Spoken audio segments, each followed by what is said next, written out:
अंग्रेजों के बोए इस बीज का नतीजा भुगत रहा है मणिपुर। जान लीजिए पूरा इतिहास और विवाद की असली जड़। आजादी के बाद 1949 में मणिपुर भारत का हिस्सा बन गया था। इससे पहले ही 1947 में मणिपुर ने खुद को एक डेमोक्रेटिक स्टेट घोषित कर दिया था और खुद का संविधान भी बना लिया था। नॉर्थ ईस्ट में स्थित राज्य मणिपुर पिछले कई महीनों से हिंसा की आग में झुलस रहा है। दो समुदायों के बीच तनाव इस कदर बढ़ गया है कि ये खत्म होने का नाम ही नहीं ले रहा है। कुछ महीने पहले हुई हिंसा के बाद अब एक बार फिर मणिपुर के कुछ इलाकों में बवाल शुरू हुआ है। कई नेताओं के घरों पर हमले हुए हैं और आगजनी भी हो रही है। इसी बीच हम आपको आज मणिपुर का पूरा इतिहास, यहाँ रहने वाली जनजातियों और राजनीतिक पार्टियों के बारे में बताएंगे। इस एक आर्टिकल में आप पूरे मणिपुर को अच्छे से समझ सकते हैं। आइए जानते हैं मणिपुर का इतिहास। मणिपुर देश के उन राज्यों में शामिल है जो बेहद खूबसूरत हैं। ये राज्य पहाड़ी घाटियों के बीच बसा हुआ है। मणिपुर की कुल आबादी करीब 35 लाख है। अब सबसे पहले ये जान लेते हैं कि मणिपुर का इतिहास क्या रहा है। मणिपुर का पुराना नाम कंगलाइप था, जिसके बाद यहाँ के मैतेई राजा ने इसे बदलकर राज्य का नाम मणिपुर रख दिया। मणिपुर एक कटोरे की तरह है, यानी चारों तरफ पहाड़ी है और बीच में इम्फाल वैली है। चारों तरफ फैले पहाड़ों में ट्राइब्स रहते हैं, यानी अलग अलग जनजाति के लोग बसते हैं। वहीं नीचे वैली में दूसरे समुदाय मैतेई के लोग रहते हैं। यहाँ का तीसरा समुदाय नगा है, जो पहाड़ी इलाकों में ही बसते हैं। अब आपको उस कहानी के बारे में भी बताना जरूरी है जब मणिपुर का अस्तित्व ही खतरे में आ गया था। 1819 में बर्मा ने मणिपुर पर कब्जा कर लिया था, जिसके बाद मैतेई राजा ने ब्रिटिश शासन से मदद की गुहार लगाई।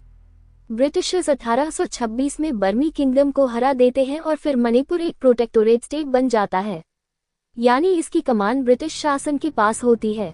अंग्रेजों ने यहाँ पर शासन के दौरान डिवाइड एंड रूल वाला फॉर्मूला इस्तेमाल किया। अंग्रेजों ने चारों तरफ पहाड़ियों पर कुकी समुदाय को बसाने का काम किया। वहीं मैतेई पहले से वैली में बसे हुए थे। अंग्रेजों ने सभी को ये मैसेज दिया कि दोनों ही समुदाय पूरी तरह से अलग हैं। इसीलिए मैतेई हमेशा वैली में रहेंगे और कुकी पहाड़ियों में रहेंगे। कहा जाता है कि इसी दौर से मणिपुर में विवाद के बीज बो दिए गए थे। आजादी के बाद 1949 में मणिपुर भारत का हिस्सा बन गया था। इससे पहले ही 1947 में मणिपुर ने खुद को एक डेमोक्रेटिक स्टेट घोषित कर दिया था और खुद का संविधान भी बना लिया था। हालांकि भारत में शामिल होने के बाद वो एक केंद्र शासित प्रदेश बन गया। इसके बाद 1972 में मणिपुर को पूर्ण राज्य का दर्जा मिला। क्या है पूरे विवाद की जड़, आइए जानते हैं। अब मणिपुर हिंसा की बात हो रही है तो इस पूरे विवाद की जड़ तक जाना भी जरूरी है। दरअसल ये पूरा विवाद जमीन और मणिपुरी कल्चर से जुड़ा हुआ है। शेड्यूल ट्राइब का स्टेटस छीनने से मैतेई समुदाय के लोग वैली के आसपास जमीन नहीं ले सकते हैं। ऐसे में उन्हें ये डर सताने लगा कि एक दिन वो पूरी तरह से छोटी सी जगह में सिमट जाएंगे। इसके बाद 2001 से मैतेई लोग शेड्यूल ट्राइब स्टेटस की मांग करने लगे, जिससे वो भी कहीं भी जमीन ले सकते हैं और पूरे राज्य में अपना अस्तित्व कायम रख सकते हैं।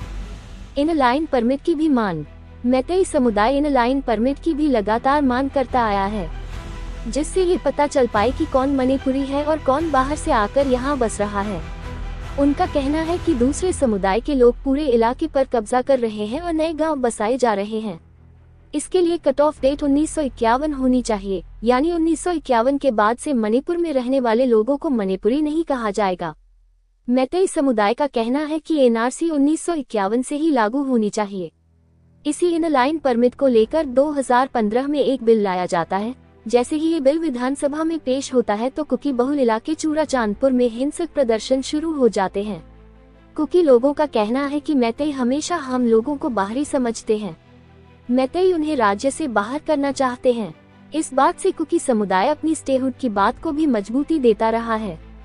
यही वजह है कि कुकी लगातार खुद को 6th शेड्यूल में डालने की मांग कर रहे हैं।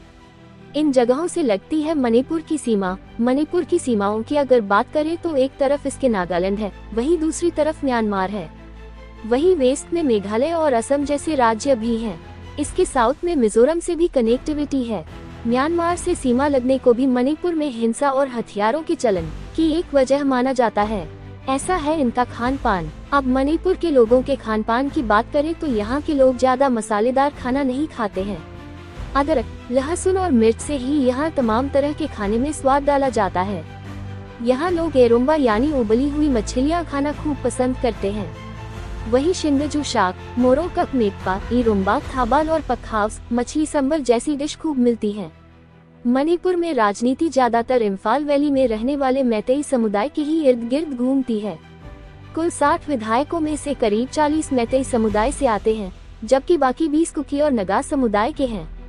यानी प्रतिनिधित्व मैतेई लोगों के हाथों में है। मुख्यमंत्री भी हर बार कोई मैतेई ही बनता है। यही वजह है कि कुकी समुदाय खुद की स्वायत्तता की मांग कर रहा है।